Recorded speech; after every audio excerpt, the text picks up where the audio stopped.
आज हम इस वीडियो में बैसाख मास का दूसरा अध्याय श्रवण करेंगे, जिसमें नारद जी राजा अम्बरीश को बैसाख मास में किए जाने वाले दान की महिमा बता रहे हैं तथा बैसाख माह स्नान, दान, जप, तप व कथा श्रवण से मनुष्य मोक्ष को प्राप्त करता है।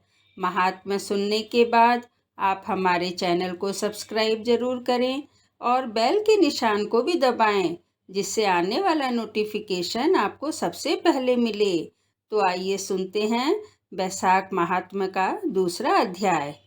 राजा अम्बरीश को बैसाख मास का महात्म्य सुनाते हुए नारद जी बोले, हे राजन, जैसे सतयुग के समान कोई युग नहीं, वेद के समान शास्त्र नहीं, गंगा जी जैसा तीर्थ नहीं, पत्नी के समान सुख देने वाला नहीं, जैसे जल दान के समान दान नहीं, खेती जैसा धन, जीवन के समान सुख लाभ, नेत्रों के समान ज्योति, भोजन के समान तृप्ति, सत्य समान यश और आरोग्य के समान हर्ष कोई दूसरा नहीं है। वैसे ही बैसाख जैसा दूसरा माह भगवान को प्यारा नहीं है।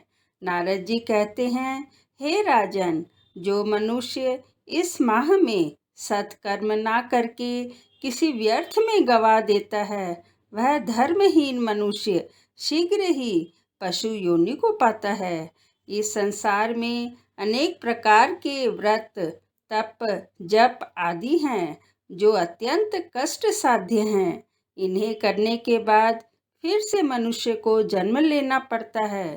परंतु हे राजन, बैसाख माह में केवल सूर्य उदय पूर्व स्नान कर लेने मात्र से मनुष्य को मोक्ष की प्राप्ति होती है।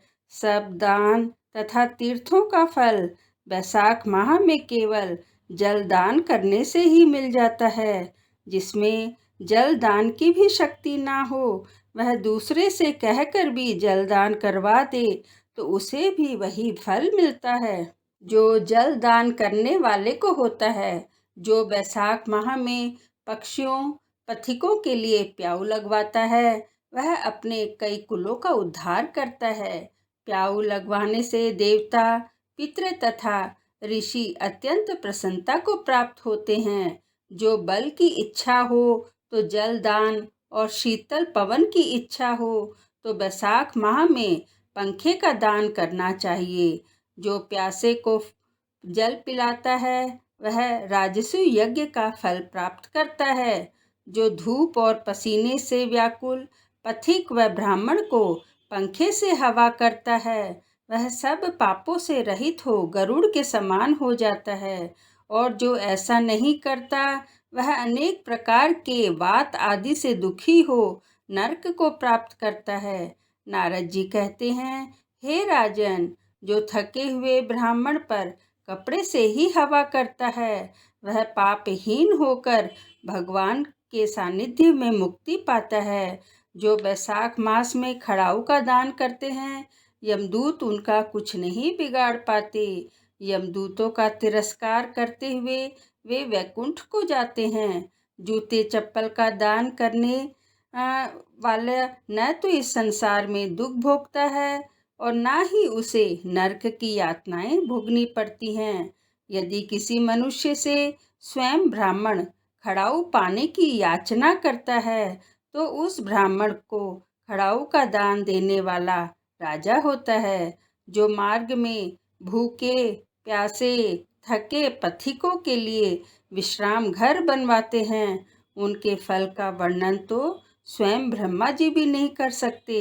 जो अतिथि ब्राह्मण को भोजन करवा के उसके फल का भी कोई विस्तार नहीं।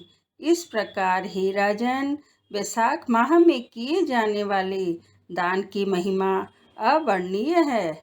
इति बैसाख महात्म्य द्वितीय अध्याय समाप्तम। बोलो विष्णु भगवान की जय।